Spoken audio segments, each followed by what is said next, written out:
The wind was a bitter old woman, whispering threats against the eaves of the cabin as Elijah Blackwood urged his tired gelding the last mile home. The cold had sunk deep into his bones over the 3-day ride from Cottonwood Creek, a gnawing ache that settled in the places where the war had left its mark. He pulled the collar of his sheepskin coat tighter, his gaze fixed on the curl of smoke rising from his chimney. It was a lonely plume against a vast, bruised purple sky, the only sign of human life for 50 miles in any direction. The plains stretched out around him, an endless sea of frost-hardened grass, and beyond them, the jagged peaks of the granite mountains stood like gray teeth on the horizon. This land didn't welcome a man, it tolerated him, waiting for a moment of weakness to swallow him whole. His ranch was a testament to that struggle. The main cabin, built of sturdy ponderosa pine by his own hands, now bore the scars of neglect. The porch sagged, the paint had peeled away to silvered, weathered wood. And the garden where his late wife, Sarah, had coaxed roses and beans from the stubborn soil was now a tangle of dead stalks and frozen weeds. Grief was a slow poison, and for 2 years, it had leached the color and care from this place, leaving only the bare, functional bones of survival. Dismounting, his joints protesting the cold, Elijah led the horse toward the barn. As he passed the front of the cabin, something tucked into the frame of the door caught his eye, a folded piece of paper, already stiff with frost. He pulled it free, his gloved fingers clumsy. It was a letter. The penmanship a careless scrawl he recognized with a sinking feeling in his gut. His cousin, Silas, a man who lived in the East, a man of soft hands and easier fortunes, who had not set foot west of the Mississippi but always seemed to have a scheme cooking. Elijah didn't bother going inside. He leaned against the cold logs of the cabin wall and read the letter as the first fat, lazy snowflakes of the season began to drift from the sky. "My dearest cousin Elijah," it began, the tone far too cheerful for the words that followed. "I trust this letter finds you in good health and high spirits. I have taken the liberty of arranging a small matter on your behalf, a solution to the loneliness I am sure you must feel in that vast wilderness. A man needs a wife, Elijah, a companion to warm his bed and his home. I happened upon a most agreeable arrangement with the Matrimonial Gazette, a fine, sturdy woman of good character, seeking a husband of means and property in the West. I used your name, of course, and embellished your circumstances just a touch. A prosperous rancher. I called you, it was not entirely a lie. She is paid for, passage and all. Expect her on the next stagecoach. Consider it a gift. Your loving cousin, Silas." The paper crumpled in Elijah's fist. A hot, useless rage surged through him, so potent it momentarily burned away the cold. A wife, a stranger, bought and paid for in his name, a piece of human livestock to be delivered to his door. Silas, with his complete and utter ignorance of this life, had no concept of what he had done. He had not just sent a woman, he had sent a ghost. He had sent a replacement for the one person who could never be replaced, a presence to fill a silence that Elijah had come to see as Sarah's final, most sacred memorial. He smoothed the paper out, his anger cooling into a familiar, heavy dread. A man needs a wife. Silas had written. Elijah looked out at the sprawling, empty land that had taken everything from him. It had taken his youth in the war. And then it had taken Sarah, her body broken in a lonely, bloody childbirth while he was miles away, helping a neighbor pull a calf from its mother. He had returned to a cabin filled with a terrible, permanent silence and the scent of blood and fear. He had buried her himself, beneath the lone cottonwood by the creek, and with her, he had buried any part of himself that knew how to love, how to hope. He had what he needed: the work, the cold, the silence. They were honest companions. They did not pretend to offer comfort. The distant rumble of the stagecoach pulled him from his thoughts. It was early. The stage was not due for another 2 days. He watched the dark shape grow larger, a lumbering beetle crawling across the immense landscape, churning up the thin layer of new snow. He knew, with a certainty that felt like a stone in his stomach, Who was on it? He stood frozen, the crumpled letter still in his hand. As the coach rattled to a stop and the driver, a grizzled old man named Jedediah, called out, "Got a passenger for you, Blackwood." The door swung open, and a woman descended. She was not what he had expected, though he was not sure what he had expected. The advertisements in those papers often showed plain, stout women, faces hardened by necessity. This woman was slender, and even in the fading light, he could see she held herself with a quiet, unyielding poise. She wore a dress of pale blue silk, a garment of some elegance that was now tragically out of place, its hem frayed and stained with the grime of a long journey. Thin, worn gloves covered her hands, and she clutched a single, scuffed leather satchel. Her face was pale, her features fine, but it was her eyes that held him. They were the color of a winter sky just before a storm, and in their depths was a weariness so profound it seemed ancient. She looked from the dilapidated cabin to Elijah, her expression unreadable. "Mr. Elijah Blackwood?" she asked, her voice soft but clear, carrying a hint of an Eastern accent. Elijah pushed himself off the wall, his own voice emerging as a low rasp. "There has been a mistake." The woman, who could not have been more than 25, did not flinch. A flicker of something, not surprise, but perhaps grim confirmation, passed through her eyes. "I was told a marriage contract had been arranged. I am Clara May Thompson." "The contract was arranged by a fool who has no right to my name," Elijah said, his words clipped and harsh. He gestured with the crumpled letter. "I did not send for you. I do not want a wife. You will have to get back on that coach." He saw the subtle tightening of her jaw, the way her fingers clenched around the handle of her satchel. She was not begging. She was not pleading. She was simply standing her ground, a solitary, defiant figure in the falling snow. Jedediah, the driver, cleared his throat, spitting a stream of tobacco juice that sizzled on the frozen ground. "'Fraid that ain't possible. Blackwood," he said, his tone apologetic. "First snows came early this year, and they're coming down heavy. The pass up in the Granite Hills will be closed by morning. I'm making my way back to the depot at Willow Creek now, and I'll be lucky to make it. Won't be another stage through here for weeks. Maybe more. Not till the first thaw." The words hung in the air between them, each one a nail in the coffin of Elijah's solitude. The snow was falling faster now, thick flakes the size of moth wings, beginning to blanket the ground in a soft, suffocating white. The world was shrinking, the vast plains disappearing behind a curtain of winter, leaving only the cabin, the barn, and the three of them standing in the biting cold. Clara's gaze did not leave Elijah's face. The hope that might have been in her eyes when she first arrived was gone, replaced by a stark, pragmatic resolve. Jedediah, sensing the deep chill had nothing to do with the weather, tipped his hat. "Good luck to you both," he muttered, before climbing back onto his seat and cracking the whip. The stagecoach groaned, turned, and rumbled away, its tracks almost immediately swallowed by the snow. They were alone. The silence that descended was absolute, broken only by the sigh of the wind and the soft hiss of the falling snow. Elijah felt trapped, cornered on his own land. He looked at her, this stranger, this unwelcome complication, and saw only a problem he could not solve. "You cannot stay here," he said, the words feeling futile even as he spoke them. She finally looked away from him, her gaze sweeping over the desolate landscape, the endless white plains that offered no shelter, no escape. When her eyes returned to his, they were stripped of all pretense. "Mr. Blackwood," she began, her voice low and steady, though he could see a faint tremor in her hands. "I understand this is not what you wanted. It is not what I wanted either, but I have nowhere else to go. My father, he had a debt, a gambling debt. He was a merchant, and his business failed. The man he owed the money to was the one who arranged the contract.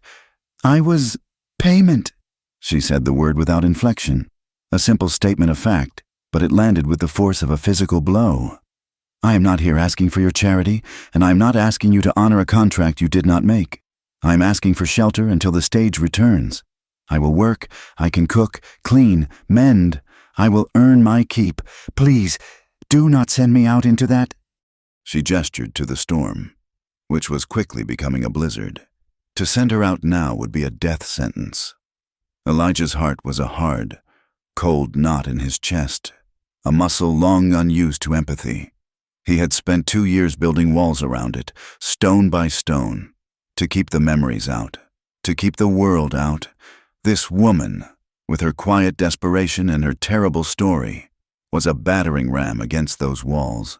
He saw in her a reflection of his own helplessness against the cruelties of life, the way fate could strip a person down to nothing. He fought the feeling. He did not want to feel it. Pity was a dangerous emotion, a crack that could let the light in, and he had grown accustomed to the dark. He gave a sharp, frustrated sigh, his breath pluming in the frigid air. "Fine," he ground out. "You can stay, but you will understand the terms. There are no expectations. You will sleep in the spare room. You will work, as you said. When the stage returns, you will be on it. This is not a marriage. This is not a home for you. It is a shelter, and nothing more. Do you understand?" Clara Mae Thompson simply nodded, a small, sharp dip of her chin. "I understand," she whispered.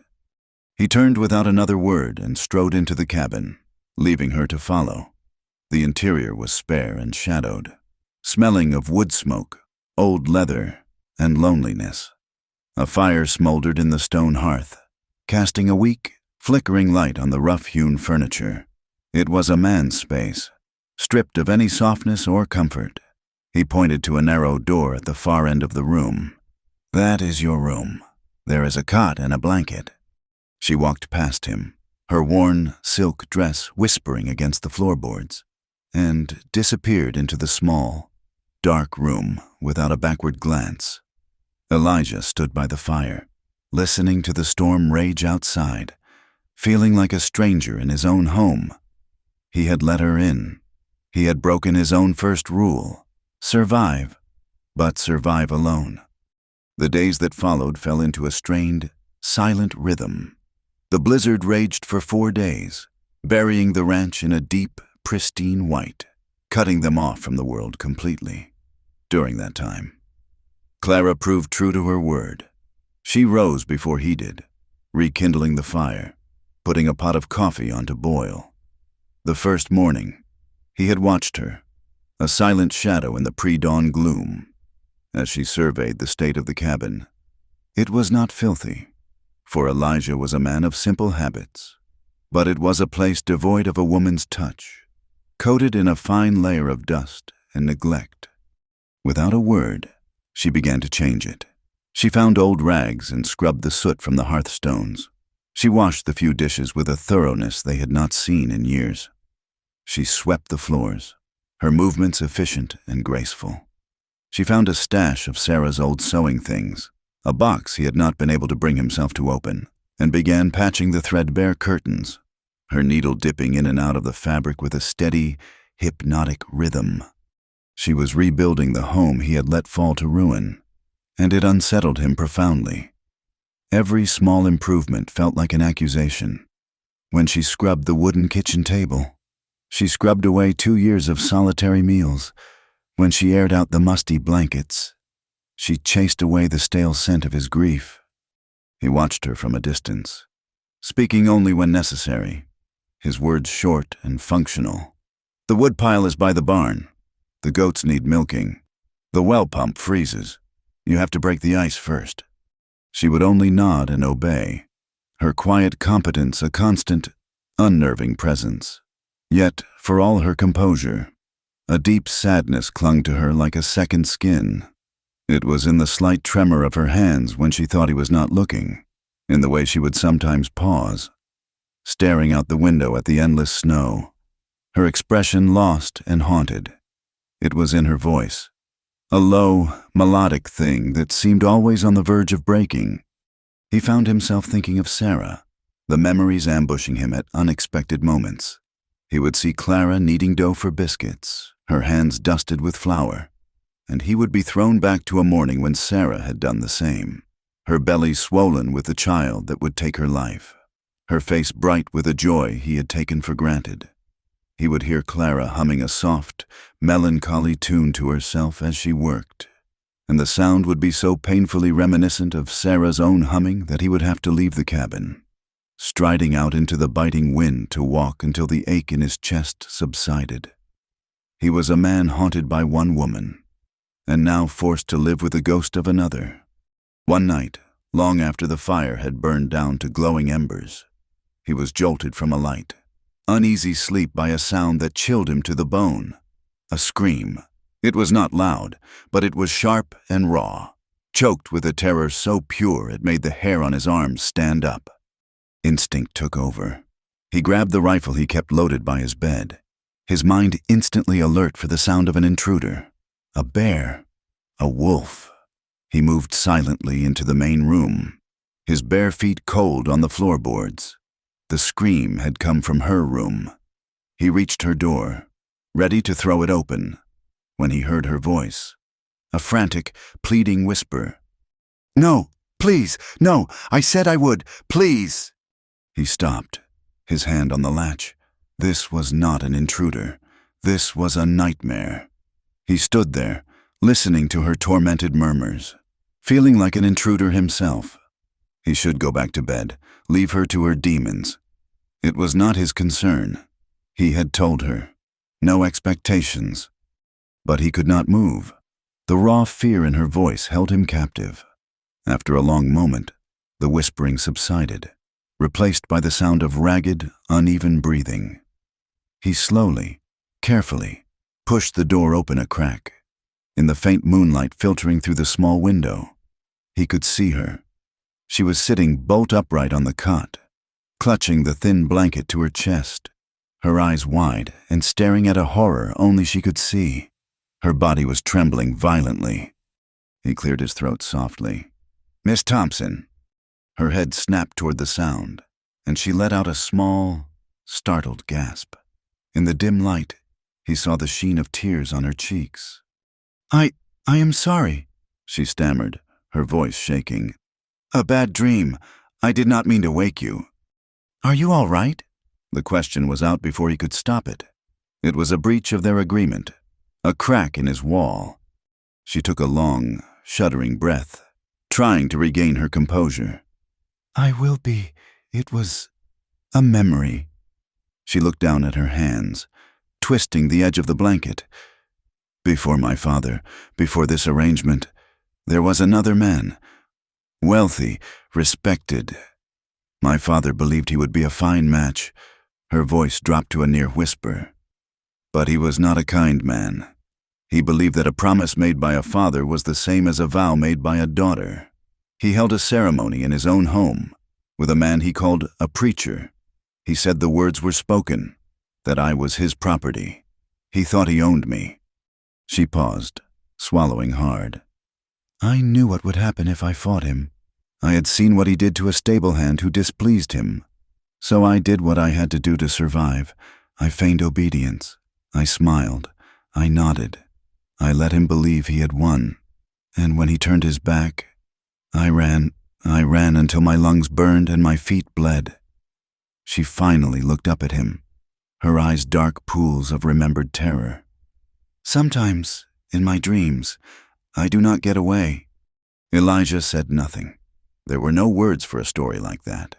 He was a man who had seen the horrors of war, who had seen men torn apart by cannon fire and ravaged by disease. But the quiet, deliberate cruelty she described felt different, a more intimate and suffocating kind of evil. He saw now that her dignity was not just poise, it was armor, forged in a fire he could not imagine. He stood there for a long moment, a useless man with a rifle in his hands. Facing a threat he could not shoot, he felt a strange, protective urge rise in him, an instinct he thought had died with Sarah. It was unwelcome, and it terrified him. Without a word, he backed out of the room, pulling the door quietly shut behind him. He did not go back to his bed. He went to the heavy wooden chair by the cold hearth, sat down, and laid the rifle across his lap. He stared at her closed door, listening to the sound of the wind howling outside. He could not protect her from the ghosts that chased her through her sleep, but he could guard her while she slept. He could stand between her and the vast, menacing darkness of the world. He sat there all night, a silent sentinel, as the snow continued to fall, burying them deeper and deeper in the heart of the unforgiving wilderness. He did not know what he was guarding against. Exactly. The men from her past, the wildness of the land, or perhaps the slow, thawing ache in his own frozen heart. He only knew that he could not, would not, leave her alone in the dark. Winter did not surrender its grip on the high plains easily. It retreated slowly, grudgingly, like a beaten army. The great drifts of snow began to shrink, revealing the pale, flattened grass beneath. The creek, which had been a solid vein of ice, began to whisper and crack, its voice growing to a sullen roar as it threw off its frozen shackles. For Clara, the changing season meant the work moved outdoors. The silent, confined world of the cabin expanded to include the barn, the goat pen, and the endless, muddy expanse of the yard. She learned the brutal arithmetic of ranch life. She learned the heft of an axe and the satisfying thud it made sinking into a log of pine, the jarring shock that traveled up her arms with each swing. Her hands, once soft and accustomed to needlepoint, became calloused and raw, the skin cracking in the dry, cold air. She learned the rhythmic pull and squeeze of milking the two irritable goats, their warm milk steaming in the metal pail.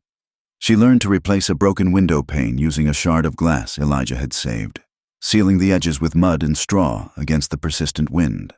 Each task was a small victory, a piece of this harsh, unforgiving world she could claim as her own. She worked from the thin light of dawn until the purple shadows of dusk swallowed the mountains, driven by a quiet, desperate need to prove her worth, not to Elijah, but to herself. She had been sold as property, here, through the sweat of her own labor. She was earning her existence. Elijah remained a distant, solitary figure, a planet held in its own cold orbit. He watched her. He saw the way she winced when she lifted a heavy log, the determined set of her jaw as she wrestled with a stubborn goat. He noticed she had patched the worn leather on his favorite saddle, the stitches small and neat, stronger than his own clumsy repairs. He saw her one afternoon during a sudden, violent squall, fighting her way through the driving sleet to guide a newborn calf, lost and bleeding, back to the warmth of the barn. His praise, when it came, was delivered like a ration of scarce medicine, curt, measured, and offered only when absolutely necessary. "The saddle is holding," he said one morning, his voice rough as he cinched it tight. Another time, after the squall, he looked at the shivering calf nestled in the hay beside its mother and muttered, "Calf's alive, good work." He never softened. He never looked her directly in the eye for more than a fleeting second.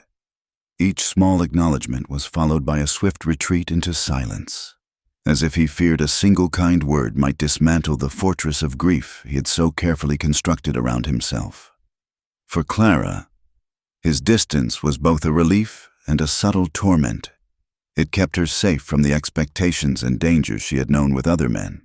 Yet it was also a constant, silent reminder that she was an intruder, a temporary fixture in his life, as transient as the winter snows. When the pass finally cleared and the trail to Cottonwood Creek became a river of mud instead of a wall of snow, the fragile isolation of the ranch was broken. They were low on flour, salt, and coffee, and Elijah announced one morning that he was riding into town. Clara, desperate for a horizon that was not defined by the barn and the mountains, asked if she could accompany him. A muscle tightened in his jaw. He was silent for a long moment before giving a single, reluctant nod. Cottonwood Creek was less a town and more a wound in the landscape, a collection of unpainted wooden buildings huddled along a single, muddy street. As they rode in, A cold scrutiny followed them. Faces appeared in windows. Men standing on the boardwalk of the saloon stopped talking, their eyes tracking the unfamiliar woman riding beside the reclusive rancher, Elijah Blackwood. Clara felt their stares like a physical touch, a dozen invisible hands picking at her worn dress. Her tired face, whispers followed in their wake, quiet as the rustle of dry leaves, but just as brittle and sharp. Elijah seemed oblivious, his face a mask of indifference. But Clara saw the rigid set of his shoulders, the way his gaze remained fixed straight ahead. He was not immune to it. He was merely practiced in enduring it. He left her outside the general store with a short list and a few coins, saying only, "Be quick," before heading toward the livery. Clara took a deep breath and pushed open the heavy wooden door. The sudden warmth and the smell of coffee, cured leather, and dried apples was overwhelming. The store was the town's hub, and it was crowded. A group of women in dark, severe dresses stood by the fabric counter, their conversation halting the moment Clara stepped inside. Their eyes swept over her, taking in her patched but clean dress, her worn-out boots, the exhaustion she could not hide. Their faces were hard and unforgiving, the faces of women who had clawed their own survival from this land and had no charity for a newcomer, especially one with a story they had already written for themselves. She felt a hot flush of shame creep up her neck. She ignored them, walking with as much dignity as she could muster to the counter, where a stout, sour-faced woman stood polishing the brass weights of a scale. "I need flour, coffee, and salt," Clara said, her voice barely a whisper. The woman, Mrs. Gable, did not look at her. She continued her polishing, her movements slow and deliberate. "Waiting on the freight wagon from Cheyenne. Could be a week." Her tone was dismissive. "Final." "I see flour right there," Clara said, pointing to a stack of sacks against the far wall. Mrs. Gable finally looked up, her eyes small and cold. "That's reserved."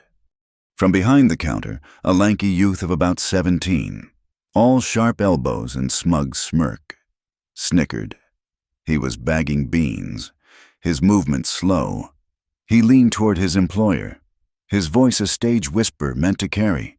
"That's Blackwood's woman, the one he bought." One of the women by the fabric counter let out a small, sharp laugh.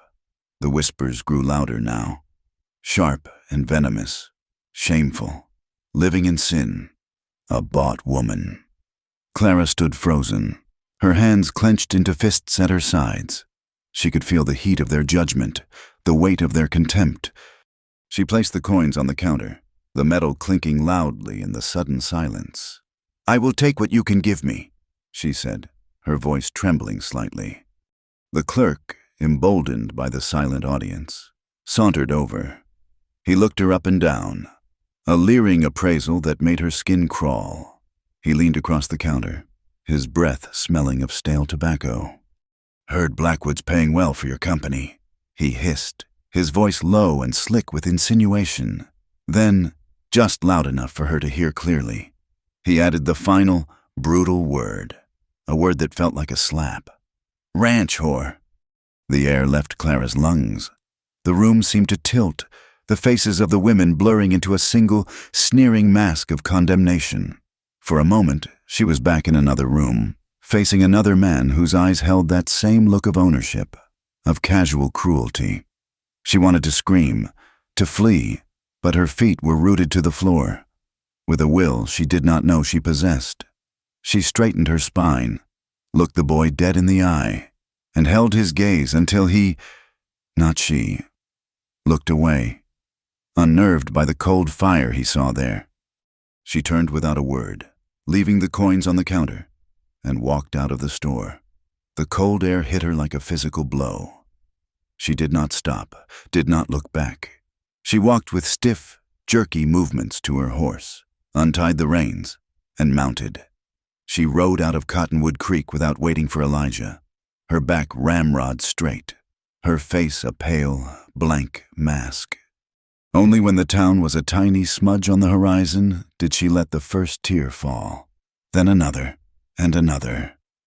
They were hot against her skin for a moment before the wind turned them to ice on her cheeks. She wept not for the insult, but for the utter hopelessness of her situation. She had run from one cage only to find herself in another, a bigger, colder one, but a cage nonetheless. She was marked, branded by circumstances she could not control. To these people, she would never be Clara. She would only ever be the woman who lived with Elijah Blackwood, a creature of shame and speculation.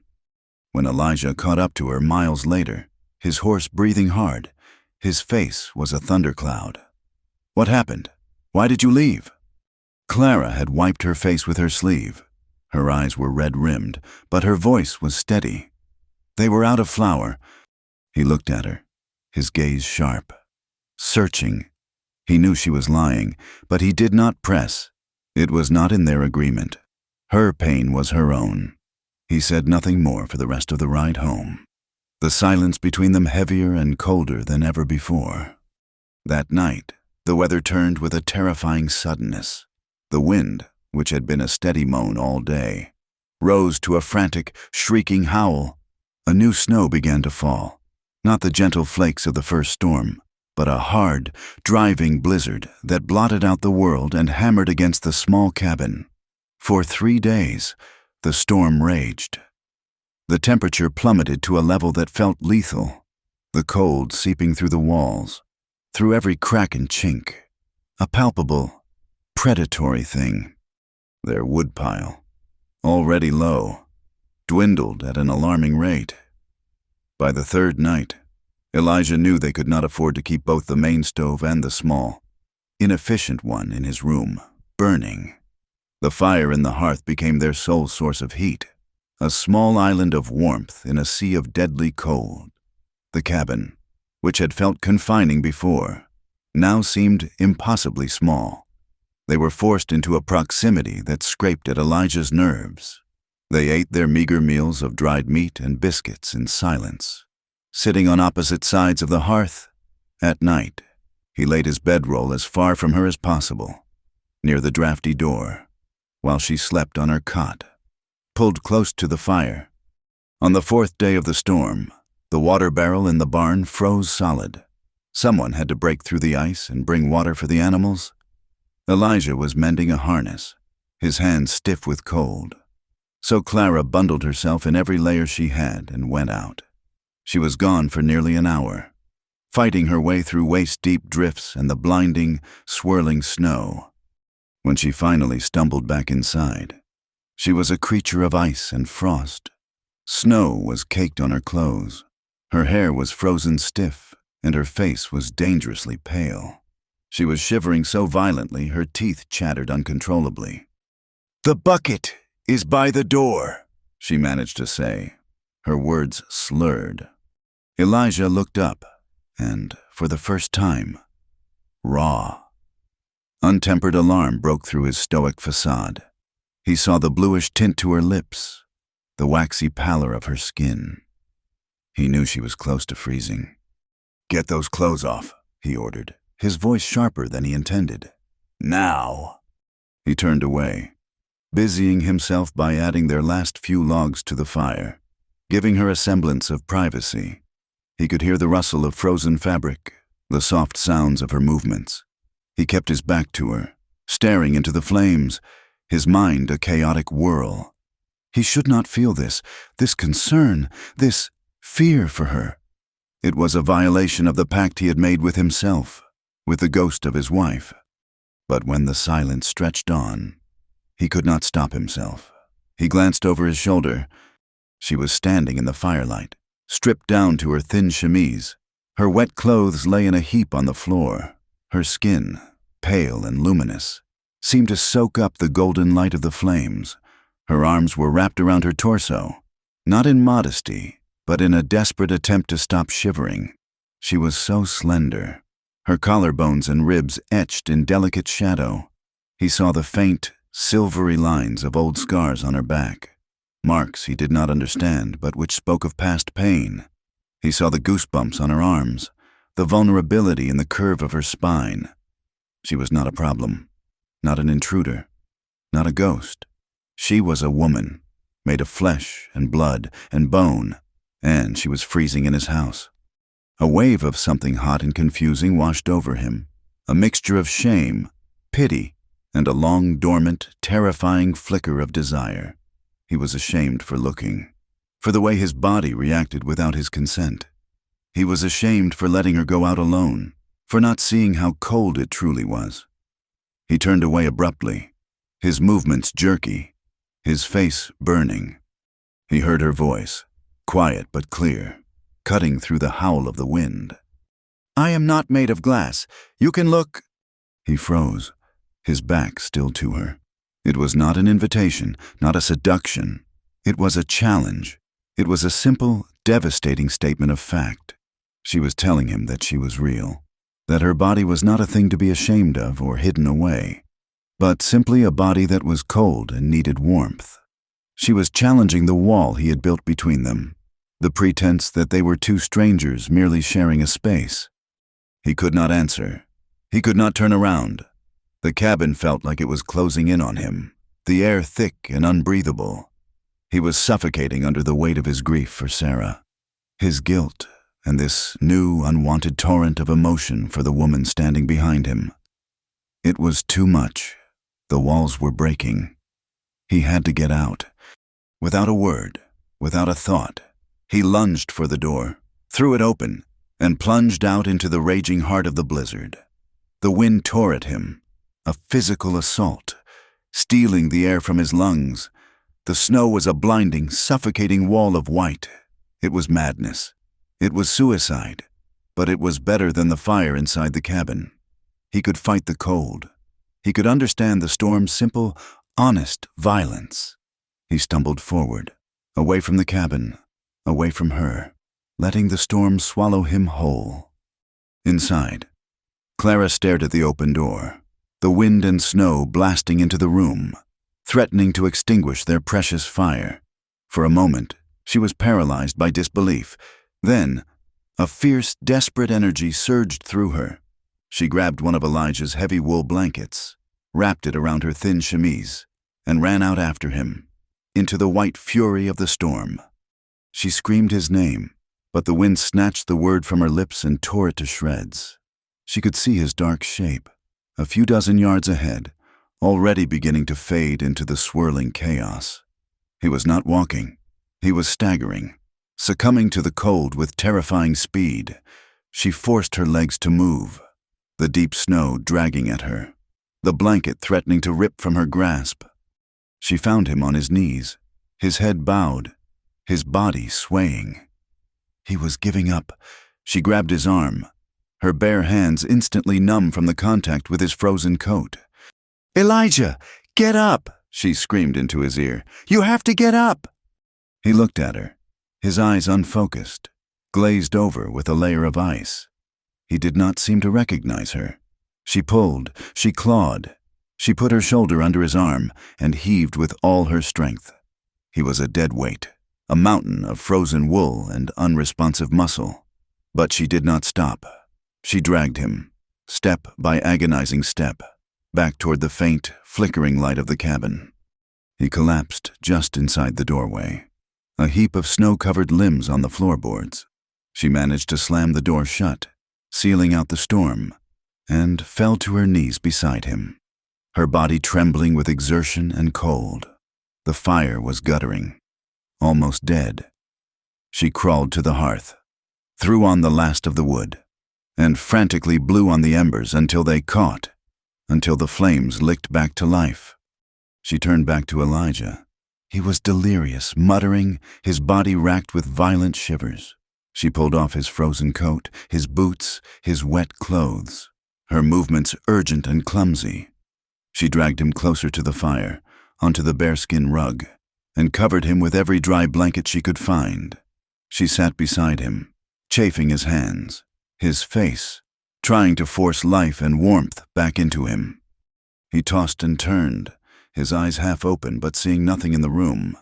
He was trapped in a fever dream, lost in the storm inside his own mind. he began to whisper, his voice a hoarse, broken thing, raw with a pain that had nothing to do with the cold. He whispered a name she had never heard him speak, but a name she knew instantly, a name that had been a silent, constant presence in the cabin since the day she arrived. "Sarah," he breathed, his voice catching on a sob. "Sarah, I am so sorry. I should have been there. Forgive me, Sarah." Clara stopped chafing his hands. She sat perfectly still in the flickering firelight, listening to the name of the ghost who stood between them. He had fled from her, from the sight of her living body, only to collapse into the arms of a memory. He lay his head in her lap, not knowing who she was, seeking comfort from a woman who was not there. And Clara, the stranger, the unwanted guest, gently stroked his hair, her own tears falling silently onto his feverish face as the storm howled its lonely, desolate song outside. The storm died as it had been born, in a fit of violence that gave way to an unnerving, absolute silence. The world outside the cabin was remade, a landscape of profound and blinding white, the sun a pale disk in a washed-out sky. Inside, the battle was of a different kind. Elijah's brief, violent struggle against the cold had turned inward, becoming a fever that burned with a dry, consuming heat. He drifted in a gray, tormented sea between consciousness and delirium.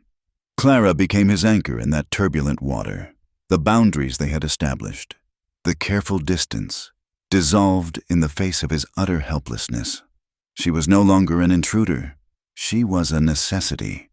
She tore strips from one of her few petticoats to make cool compresses for his forehead, the linen a stark white against his flushed, sweat-slicked skin. She kept the fire fed, a constant, watchful guardian of their small flame of life. She melted snow for water, forcing it between his cracked, parched lips. For 2 days, he was lost to her, a vessel for the fever's ravings. He tossed on the bearskin rug, his strong body made weak and clumsy, his eyes open but seeing landscapes of the past. He fought battles from the war again, shouting commands to men long dead, his hands clenching at invisible enemies. He spoke of the ranch, of a broken fence line, a sick cow, the mundane worries of a life that felt 1,000,000 miles away. And he spoke of Sarah. Her name was a constant, broken refrain on his lips. It was a prayer, a curse, a cry of such profound and bottomless guilt that it made Clara's own heart ache in sympathy. In the quiet hours of the night, with only the crackle of the fire for company, he gave up the secrets he had held locked so tightly inside himself. He did not confess to Clara. He confessed to the ghosts that haunted the room. "The cholera," he muttered, his voice a dry rasp. "Down at the Miller place, all of them sick. Just the boy left." He thrashed his head from side to side. "She told me not to go. Stay, Elijah," she said. "The baby is coming soon." A terrible, dry sob shook his frame. "I said I would only be an hour, just to help the boy. An hour. Sarah, I promised." Clara listened, her hands never ceasing their work, wiping his brow, trying to soothe him with the soft murmur of her voice. She did not know these people, these names, but she was piecing together the geography of his pain. "So much blood," he whispered later, his eyes wide with a remembered horror. "I came back, the sun was setting, and the cabin was so quiet, so quiet. The blood was everywhere. She was alone. She was alone when she died. The baby, too, a boy. She was alone." His guilt was a raw, living thing in the small cabin. He had chosen his duty to a neighbor over his duty to his wife. He had tried to save a life, and in doing so, had not been there for the 2 lives that mattered most. He was a man who had left his post, and he had sentenced himself to a lifetime of solitary penance for it. Clara saw it all then, the neglect of the cabin, the rigid set of his jaw, the refusal to speak his wife's name aloud. It was not just grief. It was a profound, self-inflicted punishment. He did not believe he deserved comfort. or company, or a clean home. He believed he deserved the silence and the emptiness, a reflection of what he had left his wife to face in her final moments. As she tended to him, her own ghosts stirred in the quiet shadows of her mind. His delirium about a lost child scraped at a wound in her so deep she rarely dared to touch it. She, too, had once carried a life inside her. It was before her father's ruin, when the cruel suitor had first begun his courtship. In the beginning, he had been charming, showering her with gifts and promises. The child had been conceived not in violence, but in a moment of foolish, hopeful trust. When she had told him, his charm had vanished, replaced by a possessive, menacing pride. The child was his, another piece of property he would soon own, like her. The fear began then, the casual cruelties, the tight grip on her arm that left bruises, the way his eyes would go cold and hard if she displeased him. The end came one afternoon when she refused one of his demands. He had backhanded her, not in a fit of rage, but with a cold, deliberate purpose, a reminder of who was in control. She had fallen, and in the days that followed, a slow, cramping agony had taken the child from her. She had lost the baby in the same way she had lost everything else, alone, in silence and in shame. A secret sorrow she had never spoken aloud to another living soul. Listening to Elijah's tormented confession, she felt a strange, hollow echo of his pain. They were two people drowning in separate oceans of guilt and grief, marooned together on this small, desolate island. She spooned the thin broth she had made from a salted piece of jerky into his mouth, whispering soothing, meaningless things when he cried out in his sleep. She was tending not just to his body, but to a sorrow she understood with a terrible, intimate clarity. On the third day, the fever broke. He woke in the late afternoon, the light outside soft and gray. The fire was burning low, and the cabin was quiet. He felt weak, his limbs heavy as lead, his throat raw. But the raging heat was gone. He was himself again. Clara was sitting in the chair by the hearth, mending one of his shirts, her head bent over her work, the firelight catching the gold in her brown hair. She must have sensed his gaze, for she looked up. Her eyes, usually so guarded, were soft with concern. "The fever is gone," she said, her voice quiet. He tried to sit up, but a wave of dizziness washed over him. "What happened?" "You went out into the storm," she said simply. "You nearly froze. You have been sick for 3 days. He looked down and realized he was undressed, covered by a pile of blankets on the bearskin rug. A faint flush of shame touched his cheeks. He remembered the sight of her, standing by the fire. He remembered the suffocating feeling, the desperate need to escape. He remembered nothing after that. He had no idea what he might have said or done. You took care of me," he stated, the words feeling inadequate. She simply nodded, returning to her sewing. His recovery was slow. For days, he was too weak to do more than sit by the fire, wrapped in a blanket. The power dynamic in the cabin had been completely inverted. He, the master of the house, the one who had set the terms, was now dependent on her for everything, for food, for water, for another log on the fire, and she moved around him with a quiet, unassuming grace, never once mentioning his weakness or her own tireless efforts. In those long, quiet days, the silence between them began to change. It was no longer a heavy, defensive wall. It became a softer, more comfortable space. He started to watch her, truly see her for the first time. He watched the deft, nimble movements of her fingers as she knitted a scarf from a ball of rough, scratchy wool she had found. He noticed the way she hummed to herself when she was kneading dough, the tune a sad, sweet lullaby that seemed to be for a child that did not exist. He saw the small, weary lines around her eyes, the determined set of her chin, the deep, unyielding strength that held her together. A new softness entered his own voice when he spoke to her. The clipped, harsh commands were gone, replaced by hesitant requests. Would you mind fetching more water? Do you think that stew is ready? One afternoon, as a pale sun streamed through the window, he watched her trying to secure a loose shingle on the roof from the inside. Reaching through a gap in the attic, she was perched precariously on a crate, her arms stretched high above her head. "You will fall," he said, his voice stronger than it had been in days. She looked down, startled. "The roof is leaking! The snow is melting!" He pushed himself to his feet, still unsteady, and took the hammer from her hand. "I will hold the shingle. You nail it." And so they worked together, their hands nearly touching in the small space, their breaths mingling in the cold air. When the shingle was finally secure, she looked at him, a small, genuine smile touching her lips for the first time. It transformed her face, chasing away the shadows. "Thank you," she said. A flicker of laughter, a rusty, unused sound, escaped his own throat.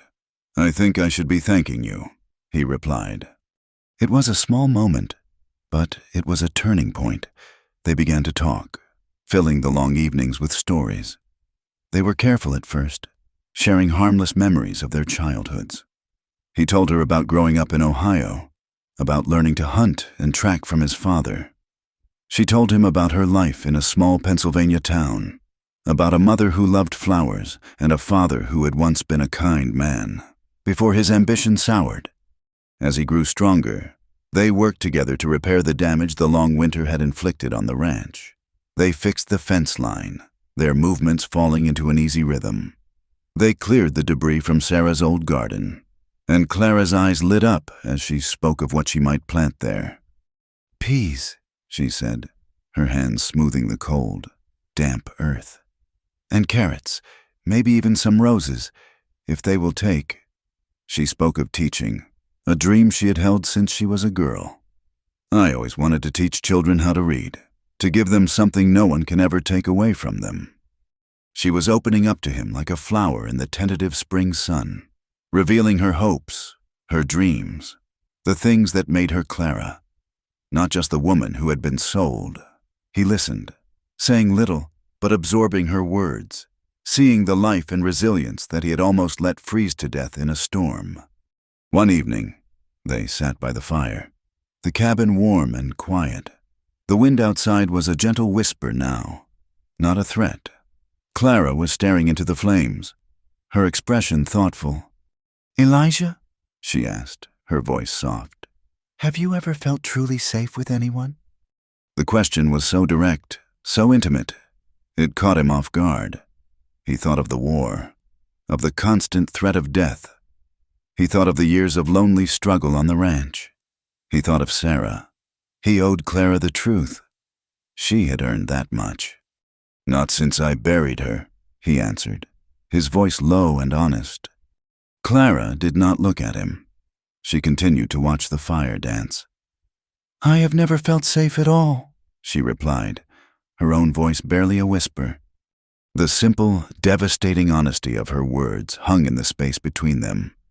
He understood then that her life had been one long storm, a series of shelters that proved to be just as dangerous as the wilderness outside. That night, when it was time to sleep, he did not immediately go to his own room. He stood by the hearth, a sense of shame and a strange new tenderness warring within him. He had been so wrapped up in his own pain that he had never truly considered the depths of hers. He had a bed, a solid mattress stuffed with straw and goose down. She had been sleeping on a thin, lumpy cot since her arrival. "You should take my bed," he said, the words coming out awkwardly. "It is warmer. I can sleep on the floor by the fire." She looked up at him, her eyes wide in the dim light. She considered his offer for a long moment, a silent conversation passing between them. He was offering a kindness, a small gesture of restitution, but she offered something more in return. "The bed is big enough for two," she said, her voice steady. Just to keep warm. The nights are still cold." It was not an invitation to intimacy. It was a practical suggestion, born of necessity and a new, fragile trust. It was an acknowledgement that they were no longer just two strangers. They were partners in survival. He hesitated for only a second before giving a slow nod. He retrieved his pillow, and she pulled back the heavy wool blankets on the bed. He lay down on one side, and she on the other, the mattress dipping with their combined weight. They lay on their backs, staring up at the dark ceiling, a careful, deliberate space between them. The air was charged with a new awareness, with the simple, profound fact of another person's presence. He could hear her breathing, a soft, steady rhythm in the quiet room. He could feel the slight warmth radiating from her body across the small gap. He did not move. He did not touch her. The wind howled outside, a lonely, familiar sound. But for the first time in 2 years, Elijah Blackwood did not feel entirely alone in the darkness. They lay there in silence, 2 separate heartbeats, 2 separate histories, breathing together, steady and close, as the world slept outside. The spring arrived not as a gentle guest, but as a slow, muddy wrestler, breaking the back of winter. The world, once silent and white, began to speak again in the gurgle of the thawing creek and the drip of water from the cabin eaves. The air, for so long sharp and sterile, now carried the rich, hopeful scent of damp earth. On the south-facing slopes, the first tentative shoots of green pushed their way through the muck. Inside the cabin, a similar thaw was underway. The night spent sharing a bed for warmth had become a quiet ritual, an unspoken acknowledgement of the trust that had taken root between them. They still kept a careful distance under the blankets, 2 separate souls in the dark. But the space was no longer a chasm of suspicion. It was a respectful pause, a shared territory of survival. Their days fell into a pattern of shared labor.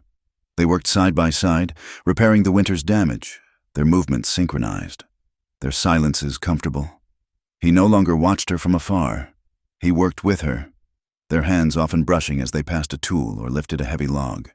In these small, unremarked moments, a fragile companionship was being built, plank by plank, like the new fence they were mending. This delicate peace was shattered one afternoon by the sound of approaching hoofbeats.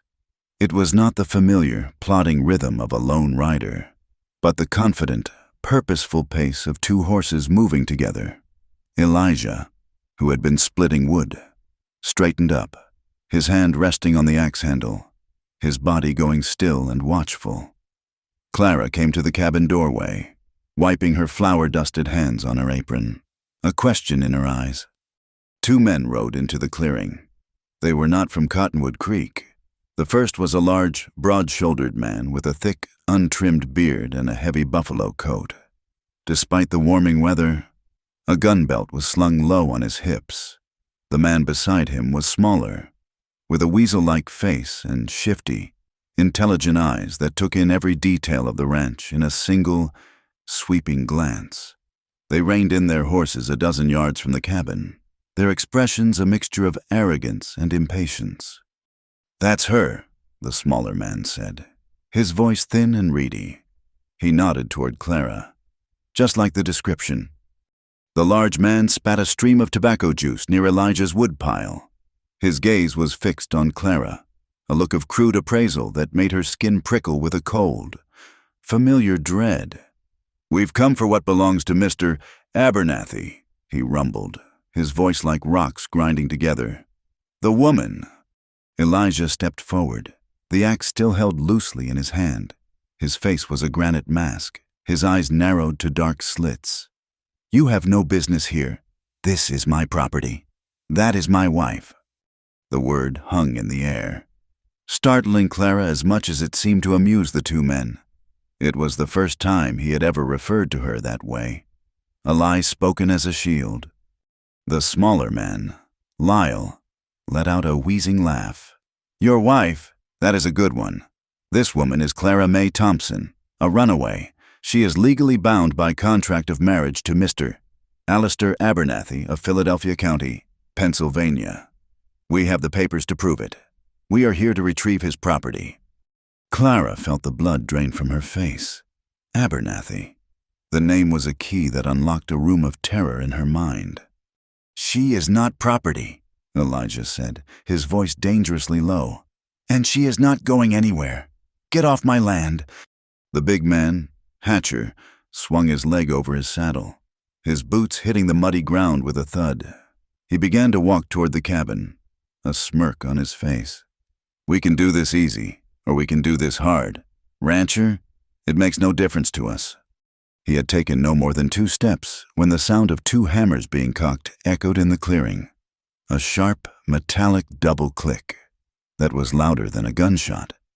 Elijah had moved with a speed that belied his calm demeanor. He had stepped back into the cabin and emerged with the double-barreled shotgun, its twin muzzles aimed squarely at Hatcher's chest. "The next step you take will be your last," Elijah said. There was no anger in his voice, only a flat, cold certainty that was more terrifying than any rage. Hatcher froze. The smirk vanished from his face, replaced by a look of sullen surprise. Lyle, the smaller man, held up his hands, a placating gesture. "Now, hold on," he said, his reedy voice strained. "There is no need for that. We are operating within the bounds of the law. We are agents of a wronged husband." "The only law on this land is me," Elijah stated, his knuckles white on the shotgun's stock. "And I am telling you to leave." For a long moment, no one moved. The only sounds were the cawing of a distant raven and the drip of melting snow. Hatcher stared down the barrels of the shotgun, his chest swelling with impotent fury. Finally, with a low curse, he backed away slowly toward his horse. "This is not over," Lyle hissed, his weasel face tight with anger. "We will be back, and we will bring the county sheriff with us. You are harboring a fugitive, Blackwood. You will see the inside of a jail cell." They mounted their horses, wheeled them around, and galloped away, their retreat a cloud of churning mud and angry shouts. Elijah did not lower the shotgun until they were a small speck on the horizon. When he finally turned, the strength that had held him rigid seemed to drain away. He leaned the shotgun against the cabin wall and looked at Clara. She was still standing in the doorway, her face ashen, her body trembling so violently she had to grip the door frame to stay upright. "Clara," he said, her name a soft question. A choked, strangled sob escaped her lips. Her legs gave way, and she slid down the door frame to sit huddled on the porch, her face buried in her hands. He had never seen her cry. Not really, not like this. This was not the quiet, frozen grief of their ride from town. This was a storm of pure, undiluted terror. He knelt in front of her, his own hands trembling slightly. He did not know what to do. He reached out, his calloused fingers hesitating for a moment before gently touching her shoulder. The contact seemed to break something inside her. "It was not a legal marriage," she whispered, her voice ragged and broken against her palms. "It was never legal." She looked up at him, her eyes wild with fear and shame. "Abernathy, he wanted to own me. My father was in his debt. We were at his house. He brought in a man, a drunkard he found in a saloon, and called him a preacher. He spoke the words and said it was done. He locked the door. He said I was his wife, his property. But I never said the words. I never signed any paper. It was a lie. It was a cage he built with lies." She took a shuddering breath, the story pouring out of her in a frantic torrent. "I ran that night. I've been running ever since. I thought if I came west, so far away, he would never find me." Her voice cracked. "They will bring the sheriff. What will we do? Elijah? They will take me. He will take me."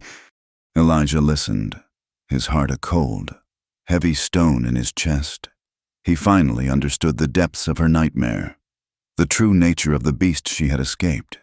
His own quiet offer of shelter now seemed a pathetically flimsy defense against such a determined evil. The law, in these parts, was a blunt instrument, a piece of paper, even a fraudulent one, often held more weight than a woman's word. He looked at her, at this woman who had nursed him back from the edge of death, who had worked beside him without complaint, who had brought a quiet, steady light back into his desolate home. He thought of the life she dreamed of, the garden, the schoolhouse. He would not let them take that from her. He would not let them drag her back into that cage. He made a decision. It was a radical, desperate act, but it was the only weapon he had. "They say you have a legal marriage contract," he said, his voice steady, pulling her out of her panicked spiral. She looked at him, her tear-streaked face a mask of confusion. "Then we will give you a better one, a real one." She stared at him, uncomprehending. What are you saying?" "I am saying we get married. Clara, for real. Here, today." He saw the fear flare in her eyes and held up a hand. "Listen to me. It is the only way. A marriage certificate, signed and dated before they return, witnessed by me and you. It will be your word, and mine, against theirs. It will be our truth against their lie." He leaned in closer, his gaze intense, willing her to understand. This is not about a man owning a woman. This is not about vows you do not wish to make. This is about survival. We can lie to the law, or we can tell the truth to each other. The truth is, we are two people who need to protect what we have built here. This paper, it would just be a shield. Clara pulled away from him, scrambling to her feet. She paced the length of the small porch, her arms wrapped around herself as if to hold her fractured pieces together. Marriage. The very word was a threat, a promise of chains, a locked door. She had spent months feeling a fragile sense of safety with this quiet, broken man, precisely because he demanded nothing of her. He asked for no affection, no duty. He had given her space to breathe. Now he was offering her the very thing she had run from, the one institution that had been used as a weapon against her. But as she looked at him, standing there so solid and determined, she saw that his offer was different. He was not asking for a wife in the way Abernathy had. He was not demanding his rights. He was offering her a sword and a shield, a name to hide behind, a lie to protect her. He was offering her a partnership. He was offering her his own name, the only thing of value he had left, to stand between her and the men who were coming. She stopped pacing and looked out at the vast, empty plains. There was nowhere left to run. Her escape had ended here, at this small, run-down ranch, with this man who had seen the worst of her fear and had not turned away. After a long, heavy silence, she turned back to him. "All right," she whispered, the word so quiet it was nearly lost to the wind. Yes. There was no ceremony, no preacher, no witnesses save the whispering pines and the vast, silent sky. As the sun began to set, casting long, golden fingers of light across the land, they stood before the stone hearth in the cabin. Elijah had found an old, leather-bound family Bible. In the front, on the pages meant for recording births, deaths, and marriages, he carefully wrote their names in his steady, blocky script. Elijah Blackwood and Clara May Thompson, married this day, the 23rd of April, 1874. He looked at her. "The book says we should say something." She nodded, her throat tight. He took her hand. His was large, rough, and calloused from years of hard labor. Hers was small and trembled slightly in his grasp. Elijah," he began, his voice low and solemn, "promise to stand with you, to protect this home, to be your shield." She looked into his eyes, gray and serious as the mountains on the horizon, and saw not a husband claiming a wife, but a man making a solemn pact. Clara," she answered, her own voice shaky but clear, "promise to stand with you, to protect this home, to be your partner." And that was all. They stood in silence for a long moment, their hands still joined, the firelight dancing on their faces. They were legally man and wife. Nothing had changed, and yet everything had. That night, they ate their dinner in a new, profound quiet. The decision they had made, the words they had spoken, settled between them. When it was time for bed, an awkward tension filled the room. He was her husband now. This was their wedding night. He cleared his throat. "You should take the bed. I will sleep here, by the fire." She looked at him, at the hard floor, and then at the bed that had become their neutral territory. "No," she said softly. She walked to the small chest where she kept her few belongings. Her hands were shaking as she pulled something out. It was a thin, worn ribbon of faded blue silk. She always wore it, tied tightly around her left wrist. He had noticed it before, but had never asked. She came to stand before him, near the fire. "Let me take it off first," she whispered. He watched, confused, as she worked at the small, tight knot with trembling fingers. "What is it?" he asked, his voice gentle. "It was my mother's," she said, her eyes fixed on her task. "She gave it to me the day she told me I was to be sent away, the day my father sold me to settle his debts." The knot came free, and she held the ribbon in her palm. "She told me a woman's duty was to obey, to be quiet, to please her husband. This was to be my reminder." She held it out. It was a symbol of her bondage, a chain made of silk, a reminder of her place as property. Then, in one swift, deliberate movement, she opened her hand and let the ribbon fall into the flames. It caught instantly, a brief, bright flare of blue that curled into black ash and then vanished completely. A tear slid down her cheek, glittering in the firelight. She turned her back to him and, with slow, steady hands, she began to unbutton the back of her simple cotton dress. He saw the tension in her shoulders, the vulnerability in the slow, deliberate act. The dress slid from her shoulders and pooled at her feet, leaving her standing before the fire in her thin chemise. He saw the sharp angle of her shoulder blades, the faint, silvery tracery of old scars on her back, the story of her survival written on her skin. Elijah did not move. He did not breathe. He felt a tremor run through his entire body, a profound, aching mixture of awe and a deep, protective tenderness. This was not a bride giving herself to her husband. This was a soldier laying down her armor after a long and brutal war. This was her true vow, an act of trust so absolute it stole the air from his lungs. He did not touch her. He did not step forward. He simply stood and watched her, this woman who was his wife. He watched her stand in her own bruised, beautiful, and courageous vulnerability, and he felt his own broken heart crack open, not with grief, but with a reverence so powerful it felt like prayer. They did not have to wait long. Less than a week later, 3 riders crested the ridge overlooking the ranch. The midday sun glinted off the star pinned to the chest of the man in the center. Sheriff Brody was a tall, weary-looking man with a drooping mustache and the resigned eyes of someone who had seen too much trouble. Flanking him were Lyle and Hatcher, their faces set in smug, predatory satisfaction. Elijah was in the barn, sharpening an axe blade. When he heard them approach, he moved without haste, setting the axe down and picking up the shotgun that was always propped, loaded, just inside the door. He stepped out into the sunlight as they reined in. Clara appeared at the cabin door behind him, her face pale but her expression firm. They stood together, a silent, unbreachable line. "Blackwood," the sheriff said, his voice tired. He did not look at Elijah, but at the shotgun. "Put that thing down. I am here on official business." "Your business is with me," Elijah replied, his voice even. "These 2 are not welcome here." Lyle leaned forward in his saddle, a sheaf of papers in his hand. "We have a lawful claim. Sheriff, a writ of retrieval for the bonded wife of Mr. Alistair Abernathy, signed and notarized. This man is harboring a fugitive and obstructing justice."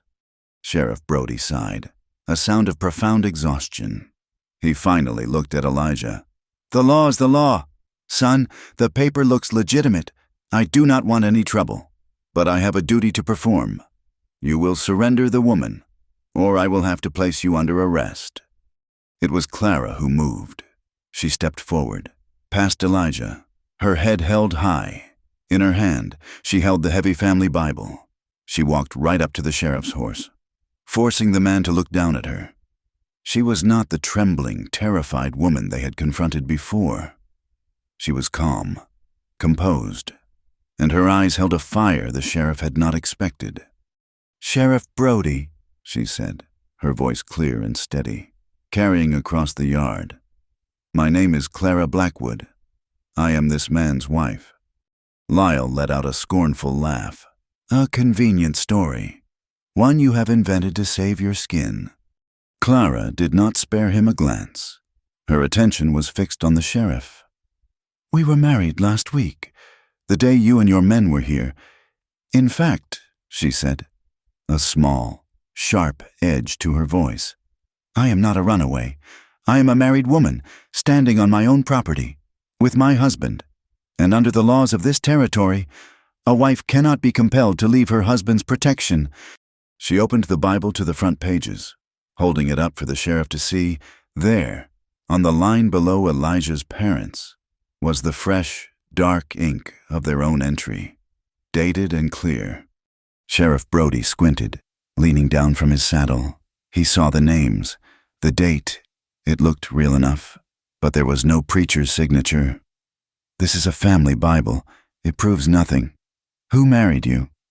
"Judge Miller," Elijah said, stepping up to stand beside Clara. "The circuit judge. He passed through on his way to Cheyenne 3 days ago. He stopped for water and to rest his horse. He was kind enough to make it official for us. Signed his name right there at the bottom of the page." He pointed, and the sheriff's eyes followed his finger. There, in a different, more florid hand, was the signature, "The Honorable Judge Silas Miller." A low curse escaped Lyle's lips. Hatcher looked confused, his simple plan of brute force completely derailed. The sheriff stared at the signature for a long, hard moment. He knew Judge Miller. The man was cantankerous and stern, but his integrity was beyond question. There was no way to dispute his signature. The family Bible, legitimized by a circuit judge, was as solid a legal document as any in this part of the country. Sheriff Brody straightened up, his face a mask of frustration. He was a man caught between two competing legal documents, but one was signed by a judge, and the other was brought by two bounty men of questionable character. He had no choice. He turned his tired eyes on Lyle. "Her husband's claim supersedes a prior contract, especially one from another state. She is Mrs. Blackwood now. My business here is done." "But Sheriff," Lyle protested, his reedy voice rising in outrage, "our writ is worthless here." Brody cut him off, his patience finally snapping. "Now get off this man's land before he decides to use that shotgun, and I decide to look the other way." He looked from Elijah's stony face to Clara's unwavering gaze, and a flicker of something, perhaps reluctant respect, passed through his eyes. He tipped his hat a fraction of an inch. "Ma'am." Then he turned to Elijah, his voice dropping to a low warning. "But I am telling you, Blackwood, this will not be the end of it. You may have the law on your side for now, but this town has a long memory.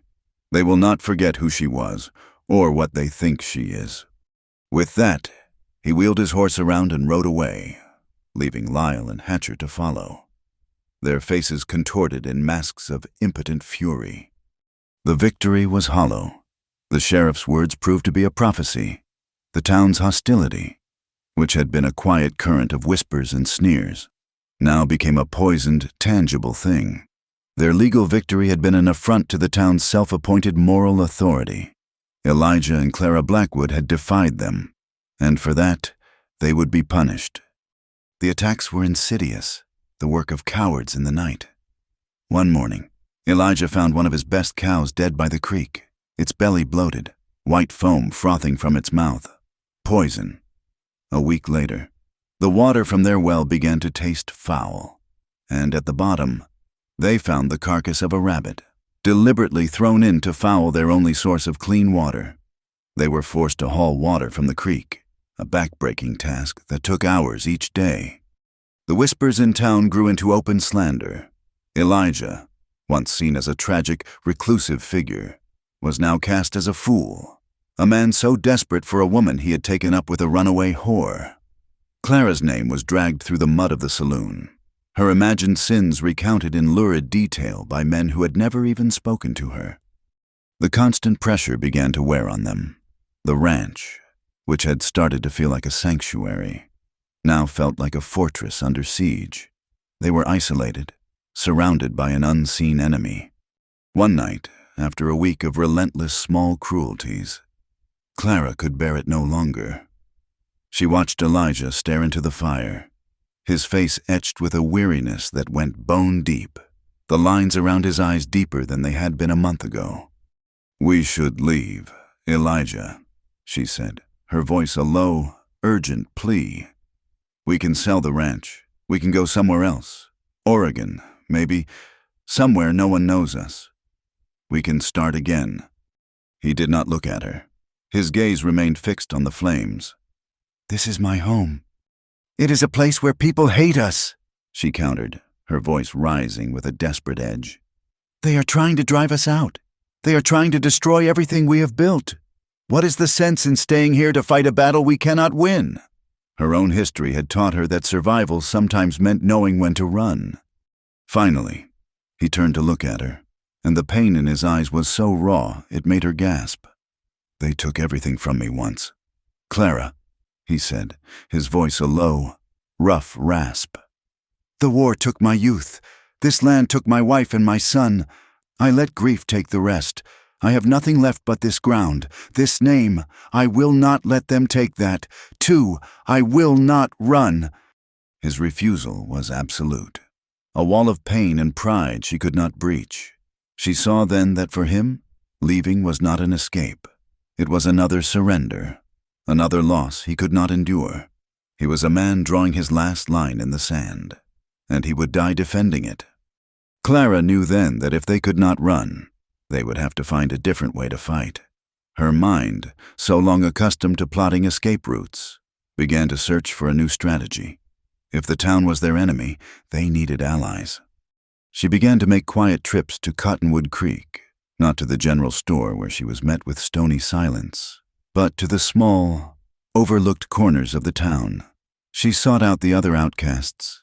She brought a loaf of fresh bread to Mrs. Abernathy, a widow whose husband had died in a mining accident, a woman ignored by the church ladies.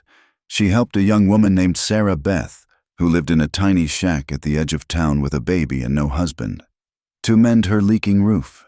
She used the little money they had to buy medicine for the sick child of a Mexican family that no one else would help. She did not ask for anything in return. She simply offered her time, her labor, and a quiet, respectful companionship. Slowly, a small, invisible network began to form, a quiet rebellion of the forgotten and the condemned. The first sign that her efforts were bearing fruit came when they decided to rebuild the section of the barn roof that had been damaged in the winter storms. It was a job too big for two people. A proper barn raising would have involved the whole town. Elijah had resigned himself to a long, arduous summer of trying to do it alone. But one morning, a wagon rattled into their yard. It was Mrs. Abernathy, her face set in a determined expression. Behind her came Sarah Beth, her baby strapped to her back, and behind them, two of the Mexican men whose child Clara had helped. They brought their hammers, their saws, and what little food they could spare. They did not say much. They did not need to. They simply got to work. By the end of the day, the roof was mended. As they shared a simple meal of stew and cornbread, a sense of defiant hope settled over the small group. They were all outcasts, but together, they were a community. The school she had dreamed of began in the cabin. Sarah Beth brought her baby and two other children from the edge of town. Clara taught them their letters using a charred stick on a piece of smoothed wood. The quiet rebellion grew. More women began to make the trek out to the ranch, sometimes for a cup of coffee, sometimes for a quiet piece of advice, sometimes just for a place to sit where they were not judged. The cabin, once a monument to one man's solitary grief, was slowly becoming a sanctuary. Elijah watched it all, a silent, amazed observer. He saw the strength in Clara, a resilience that did not just endure, but actively built and nurtured. He saw her creating the world she wanted, a world of kindness and mutual support, right in the heart of the one that had rejected them. A slow, unfamiliar feeling began to grow in his chest, a feeling he tentatively identified as pride. But the fight was far from over. The nightly siege continued, and the weight of it was a constant, grinding pressure. One night, after a long day of work, Elijah sat on the porch, staring out at the darkness. The successful barn raising seemed a distant memory. He felt only the vast, crushing loneliness of their position, the exhaustion of the unending fight. Clara came out and sat on the steps near his chair. He did not speak for a long time. When he finally did, his voice was cracked and broken, stripped of all its usual defenses. "I am so tired," he whispered to the darkness. "I am tired of fighting ghosts." "Clara." He finally looked at her, his eyes filled with a terrible, bleak despair. "When they look at me in town, they do not see a man. They see the broken rancher who lost his wife. They see a ghost. And now they see a fool who took up with a runaway. I thought rebuilding this place would be enough, but I am still just the man with a dead wife and nothing left." The confession hung in the air, a raw admission of his deepest fear, that he was trapped by his past, defined forever by his loss. Clara's heart broke for him. She saw the proud, strong man she had come to know stripped bare, revealing the wounded, grieving soul he tried so hard to hide. She moved from the step and knelt on the rough porch boards in front of him. She took his large, calloused hands in her own, their roughness a familiar comfort. Then she did something more. She pressed the palms of his hands flat against her own chest, against her heart. She looked up into his tormented face, her own eyes clear and shining in the moonlight. "They see a ghost because they are not truly looking," she whispered, her voice fierce with a conviction that came from the very core of her being. "I see a man who taught me how to split wood. I see a man who stood between me and my worst fears with a shotgun in his hands. I see a man who signs his name in a Bible to protect a woman he barely knows. I see a man who is alive, Elijah, bruised and hurting, but alive." She leaned closer, her voice dropping, becoming an intimate, sacred promise. "Let them fight their ghosts. Let them see what they want to see." She pressed her forehead against their joined hands, against her own heart. "Then let me love what is still alive in you." His breath hitched, a ragged, tearing sound. Her words were not a comfort. They were a liberation. She was not offering to heal his old wounds. She was offering to love the man who had survived them. She was not trying to replace his dead wife. She was seeing him. He pulled his hands free and cupped her face, his thumbs gently brushing away the tears she did not know she was crying. He looked at her, truly looked at her, not as a partner in survival, not as a woman to be protected, but as the other half of his own scarred soul. The love that had been growing between them in the silent spaces, in the shared labor and the quiet companionship, finally broke through the surface. It was not a sudden, passionate fire, but a slow, aching, inevitable tide. He lowered his head and kissed her. It was a kiss of profound gratitude, of shared sorrow, of a desperate, beautiful hope. Later that night, in the quiet darkness of their room, their love became physical. It was slow, it was aching, it was real, it was a quiet, tender exploration, a mapping of scars, both visible and unseen. His hands, which knew the rough textures of wood and leather and earth, learned the soft, resilient landscape of her body. Her hands, which knew how to mend and nurture and create, learned the hard, corded muscles of his back, the deep lines of pain and endurance etched into him. It was not an act to claim or to heal. It was an act of final, complete witness. Two survivors coming together not to erase the pain of their pasts, but to finally create a sanctuary in each other's arms. They held each other in the darkness, and for the first time the ghosts were silent. The summer that followed was a quiet revelation. The harsh, monochrome world of winter and mud gave way to a landscape so vibrant it seemed to ache with life. The endless plains turned a deep, waving green, dotted with the improbable yellow and purple of wildflowers. The air grew soft and warm, carrying the scent of pine and clover. The ranch, once a lonely outpost of survival, began to breathe again, to thrive under their shared care. The garden Clara had cleared became her sanctuary, a testament to her patient hope. Green shoots of peas climbed eagerly up the twine trellises she had made. The feathery tops of carrots pushed through the dark, rich soil. Elijah, watching her one morning as she gently tended a struggling rose bush she had planted, felt a warmth spread through his chest that had nothing to do with the sun. Laughter, a sound he had not heard in years, began to return to the porch, first as a quiet, hesitant thing, and then as an easy, familiar music between them. The goats had kids, small, boisterous creatures that gambled in the new grass, and a new calf, strong and healthy, followed its mother through the pasture. Life was returning, not just to the land, but to the two people who tended it. The children began to arrive in late spring, a small, shy procession of 3, then 5, then 7. They were the children of the outcasts, the ones who lived on the fringes of Cottonwood Creek's rigid society. Clara started her school at the big kitchen table in the cabin, the space once defined by Elijah's solitary grief, now filled with the shuffling of small feet and the soft murmur of voices learning their letters. She was a natural teacher, patient and kind, her face alight with a passion that transformed her. Elijah would often pause in his work outside, listening to the sounds drifting from the open cabin door. He would hear Clara's clear, steady voice explaining a sum, followed by the hesitant, sing-song recitation of a child sounding out a word. He had never imagined his home filled with such a sound. He had built it for a future that had died with Sarah. Now, this new, unexpected future was taking root right at his hearth. He looked at the cabin, suddenly seeming too small to contain the life that was blossoming within it. And he knew what he had to do. He started the next morning.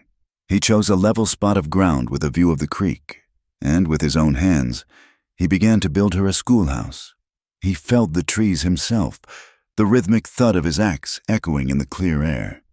He hewed the logs, his movements sure and strong, stripping away the bark to reveal the pale, fragrant wood beneath. He was not just building a structure of wood and nails. He was giving form to her dream. He was building a monument to her resilience. Each log he set in place felt like an act of devotion, a word in a love letter he did not know how to speak aloud. Clara would bring him water in the heat of the day, her eyes shining with an unspoken gratitude that was more eloquent than any words. She would watch him work, his muscles straining, his face set in a look of quiet, focused purpose, and she knew he was building a future for them both.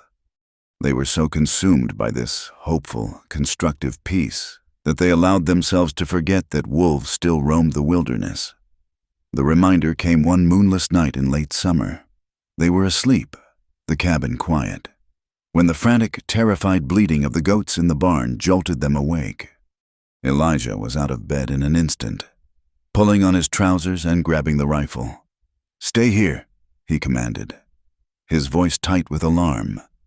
But as he threw open the cabin door, it was not the sound of a predator he heard, but the hungry, terrifying crackle of fire. A hellish orange light was pulsing against the dark sky, casting dancing, demonic shadows across the yard. The barn was ablaze. "No," he breathed, the word a choked whisper of disbelief. Flames licked up the dry, seasoned timbers, roaring as they consumed the hay in the loft. He could see 2 figures on horseback silhouetted against the inferno, their faces illuminated in the ghastly light. Lyle and Hatcher. They let out a whooping cry of triumph before wheeling their horses around and disappearing into the darkness, leaving their destruction behind them. There was no time for anger, only for action. "The animals!" Elijah yelled, already running toward the burning structure. The heat was a physical blow, a solid wall that seared his skin. He kicked open the lower gate to the corral, and the terrified horses, their eyes wide with panic, galloped out into the night. Clara was right behind him, a bucket of water in her hand, a useless, pathetic offering against the raging inferno. "The goats are trapped inside!" she screamed over the roar of the fire. Elijah did not hesitate. He soaked a rag from the bucket and tied it over his face, then plunged into the thick, acrid smoke that billowed from the main barn door. Inside was a vision of hell. The air was a choking black soup of smoke and cinders. Burning timbers crashed down from the loft. He found the goats huddled in their pen, their cries of terror almost human. He broke the latch with a single kick and drove them out, slapping their rumps to send them scattering into the yard. As he turned to follow, a massive, flaming beam from the loft above gave a groan and then broke free.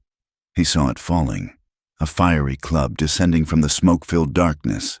He threw himself sideways, but he was not fast enough. The beam caught him across his back and shoulder, striking him with the force of a battering ram and sending him crashing to the ground. A white-hot, searing pain exploded through him. He felt a sharp, sickening crack, and then the darkness rushed in to claim him. Clara saw him fall. She screamed his name and ran toward the barn, but the doorway was now completely choked with flames. She dragged him away from the intense heat, her hands burning on his smoke-blackened shirt. He was unconscious, his breathing shallow and ragged.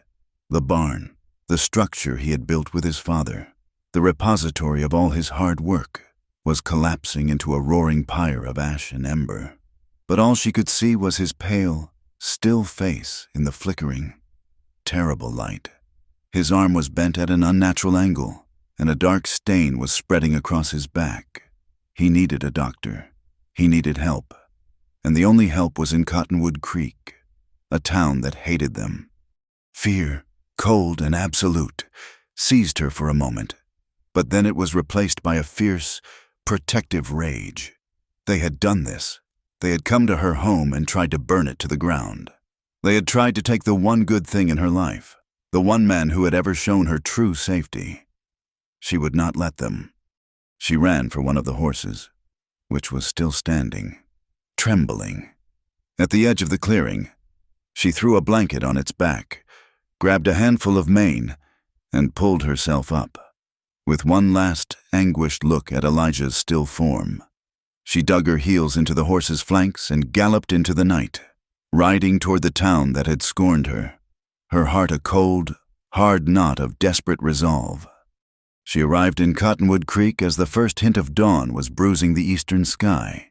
She did not slow down, her horse's hooves thundering down the single silent street, a female Paul Revere on a desperate mission. She slid from the horse's back in front of the sheriff's office and began pounding on the door with both fists. "Sheriff Brody, wake up! Fire! Sheriff!" Lights began to flicker on in the windows of the surrounding buildings. Doors opened. The first to emerge were the saloon keepers, wiping sleep from their eyes. Then came Mrs.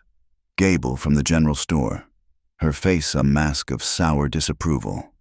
Soon, a small crowd had gathered in the street, their nightgowns and work shirts ghostly in the pre-dawn light. They stared at Clara, at her soot-stained face, her wild hair, her frantic desperation. Finally, the door to the office opened, and Sheriff Brody stood there, a gun in his hand, his suspenders hanging down by his sides.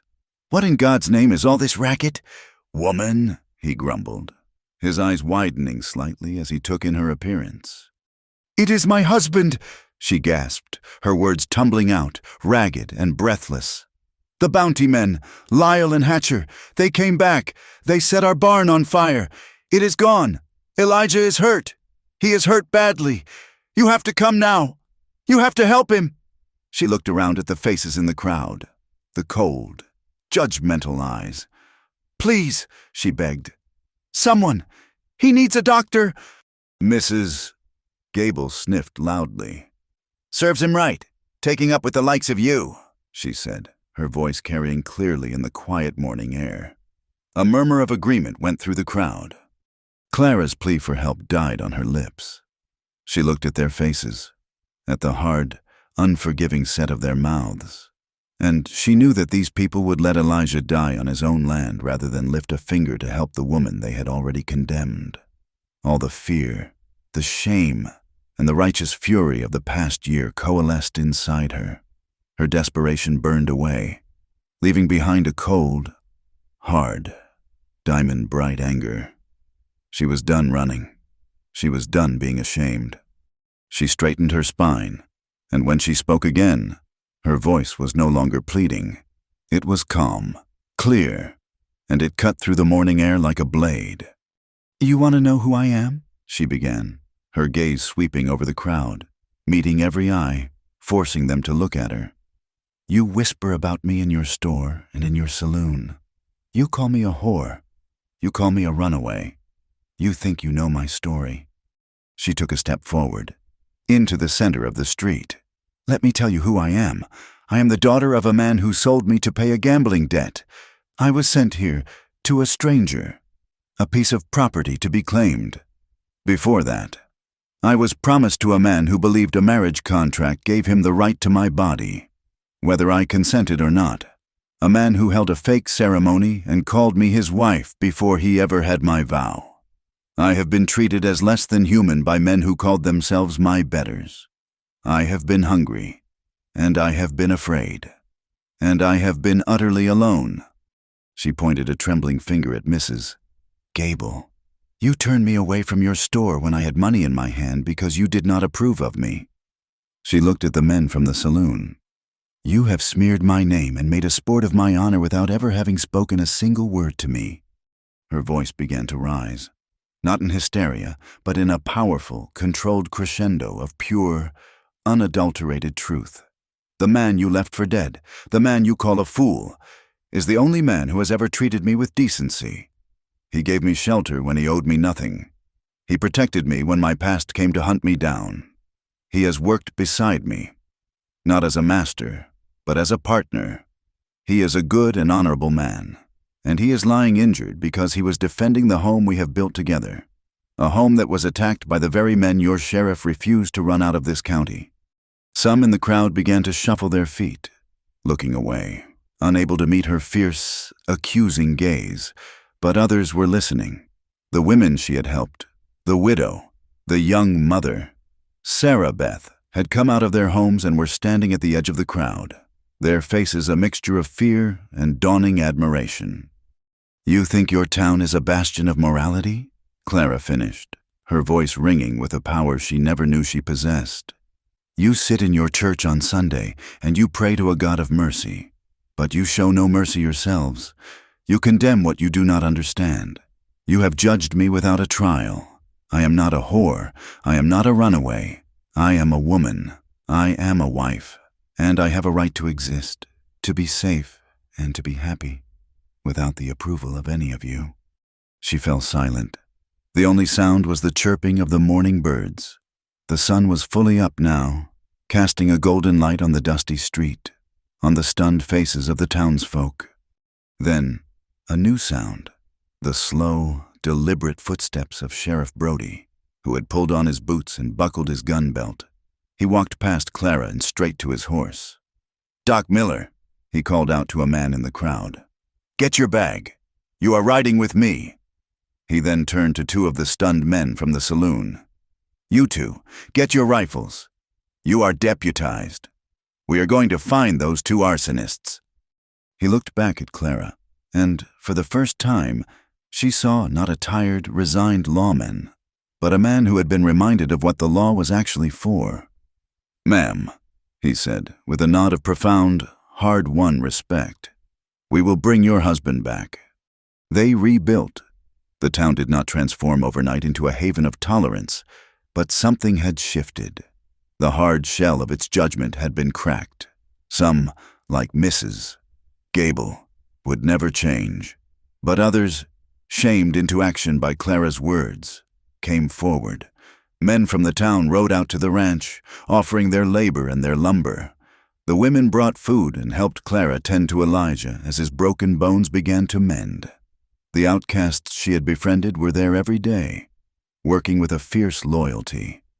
The new barn rose from the ashes of the old one, stronger and better, a symbol not of one man's solitary struggle, but of a community's fractured but functioning conscience.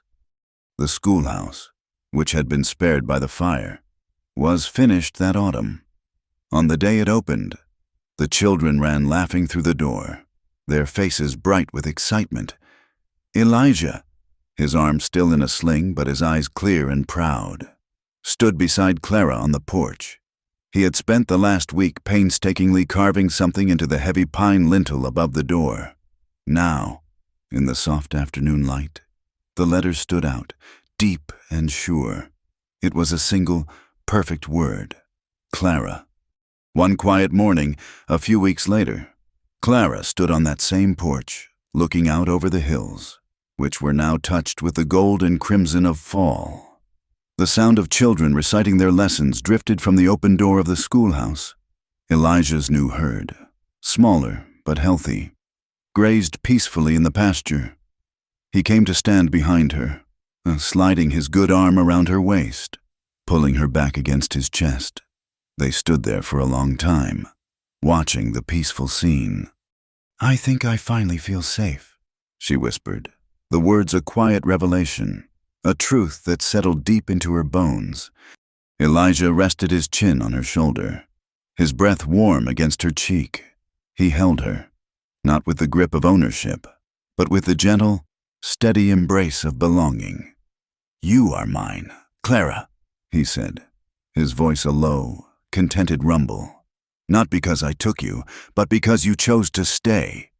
Thank you for gathering round our fire tonight to hear the tale of Elijah and Clara. Drop a comment and let us all know where in the world you're listening from, so we can see how far our campfire stories travel. Do not forget to subscribe to the Wild West Campfire channel and share your thoughts in the comments below.